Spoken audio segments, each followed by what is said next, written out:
আসসালামু আলাইকুম ওরহমতুল্লাহি ওয়াবারাকাতুহু। প্রিয় দর্শকবৃন্দ, দেশ বিদেশের সকল মুসলিম ভাই বোনদের জানাচ্ছি আন্তরিক শুভেচ্ছা ও অভিনন্দন। আমি আব্দুল কাদির আপনাদের জন্য উপস্থাপন করছি একটি বিশেষ কোরআন শিক্ষা টিউটোরিয়াল সিরিজ। এই ভিডিওগুলোতে ধাপে ধাপে কোরআন মাজিদ শুদ্ধভাবে পড়া শেখানো হবে ইনশাআল্লাহ। যারা কোরআন পড়তে চান কিন্তু কোথা থেকে শুরু করবেন বুঝতে পারছেন না, তাদের জন্য এই সিরিজ। শিশু, বৃদ্ধ, নারী, পুরুষ সবার জন্য এটি উপযোগী। আসুন আমরা সবাই নিয়মিত কোরআন শিখি, কোরআনের আলোয় আলোকিত হই। এসব কোরআন শিখি এর চতুর্থ পর্বে আপনাদের স্বাগতম। আজকে আমরা শিখব আরবি বর্ণমালার সংক্ষিপ্ত রূপ সম্পর্কে ইনশাআল্লাহ। আরবি বর্ণমালার একটি বিশেষ বৈশিষ্ট্য হলো প্রত্যেকটি হরফ বা বর্ণ তিনটি ভিন্ন রূপে দেখা যায়। প্রথমত, যখন কোনো হরফ শব্দের শুরুতে আসে তখন সেটির একটি রূপ হয়, যখন শব্দের মাঝখানে আসে তখন হয় অন্য রূপ, আর যখন শব্দের শেষে আসে তখন সেটি ভিন্নভাবে লেখা হয়। এই ভিন্ন ভিন্ন রূপগুলোকেই বলা হয় আরবি হরফের সংক্ষিপ্ত রূপ বা short form of Arabic letters. এই পর্বে আমরা ইনশাআল্লাহ এইসব রূপগুলো উদাহরণ সহ পরিষ্কারভাবে বুঝে নিব, যেন কোরআন পড়ার সময় কোনো ভুল না হয়। এখানে একটি বর্ণ আছে, আরেকটি বর্ণ আছে, আরেকটি বর্ণ আছে, মোট তিনটি বর্ণ বা তিনটা শেপ, তিনটা আকৃতি বা তিনটি শেপই হচ্ছে একটা বর্ণ। এটা হচ্ছে বা, এটাও হচ্ছে বা, এটাও হচ্ছে বা। এই যে বা বর্ণটি, এটার শেপ হয় যখন আরবি হরফ, এই বা হরফটি যখন শব্দের শেষে আসবে তখন এরকম একটি শেপ হবে, আর যখন শব্দের শুরুতে আসবে তখন বাটি এরকম শেপে আসবে। এটা হচ্ছে শব্দের শুরুতে। আর এই বাটি হচ্ছে শব্দের মধ্যখানে, যখন মধ্যখানে আসবে এর প্রথমে এবং শেষে কোনো অক্ষর থাকবে তখন বা হরফটির এরকম শেপ হবে। তো আমরা পড়ি বা, বা, বা।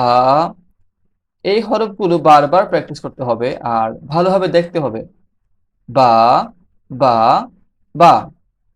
এই হরফগুলো তখন চেনা যাবে যখন এর নোক্তাগুলো আমরা চিনতে পারবো। এই যে নোক্তা, এটা হচ্ছে নোক্তা। নোক্তার আলোচনা ইনশাল্লাহ আমরা পরবর্তী পর্বে করবো ইনশাআল্লাহ। এটি হচ্ছে নোক্তা, এটি নোক্তা। যখন হরফের নিচে একটি নোক্তা থাকে তখন এটি হয় বা। তো এটি হচ্ছে বা, বা, বা, বা, বা, বা, বা, বা, বা। এর পরের হরফ হচ্ছে তা, তা, তা, তা, তা, তা, তা। শেপগুলো একেবারে সেম, শুধু পার্থক্য হচ্ছে তার উপরে দুই নোক্তা, দুই নোক্তা, দুই নোক্তা। তা, তা, তা। এই হরফটি শেষে আসে, এই হরফটির আকৃতিটা শুরুতে আসে, এটা শব্দের মধ্যখানে আসে। তা, তা, তা, তা, তা, তা। এরপরে লেটার হচ্ছে সা, সা, সা, সা। সা হরফটি শেষে, এটা শুরুতে, এটা মধ্যখানে। সা, সা, সা, সা, সা, সা। এরপরে হরফটি হচ্ছে নুন, নুন, নুন, নুন, নুন, নুন, নুন, নুন। নুন হরফটি উপরে নোক্তা হবে। দেখেন আপনি এই নুন এবং এই বা একেবারেই সেম, দেখতে সেম, কিন্তু পার্থক্য হচ্ছে বায়ের নিচে এক নুক্তা আর নুনের উপরে হয় এক নুক্তা। ঠিক আছে, এটা মনে রাখতে হবে। নুনের উপরে হয় এক নুক্তা, এটা হচ্ছে নুন, এটা মধ্যখানে আসে, এটা শুরুতে, এটা শুরুতে আসে এবং এটা শেষে আসে। নুন, নুন, নুন, নুন, নুন, নুন। এর পরের বর্ণটি হচ্ছে ইয়া, ইয়া, ইয়া। ইয়ার নিচে দুই নোক্তা হয়, ইয়ার নিচে দুই নোক্তা হয়। ইয়া, ইয়া, ইয়া, ইয়া, ইয়া, ইয়া, ইয়া, ইয়া, ইয়া। এরপরের হরফটি আমরা পড়ব সদ, সদ, সদ, সদ, সদ, সদ। আপনার শেপগুলো ভালোভাবে মনে রাখবেন। সদ, সদ, সদ। দদ, দদ, দদ, দদ, দদ, দদ। সদ এবং দদ দেখতে একই রকম, শুধু পার্থক্য হচ্ছে সদে কোনো নোক্তা নেই, দদে একটি নোক্তা আছে উপরে। সদ, সদ, সদ। বদ বদ বদ বদ বদ বদ। এরপরের হরফটি হচ্ছে আইন আইন আইন আইন আইন আইন।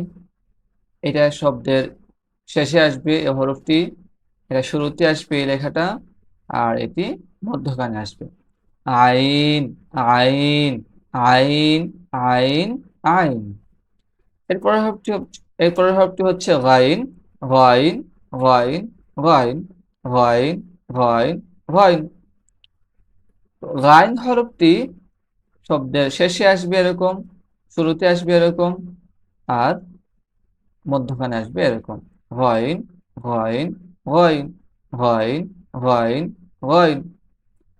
এরপরের হরফটি হচ্ছে ফা ফা ফা ফা ফা ফা ফা ফা ফা ফা ফা ফা ফা ফা ফা।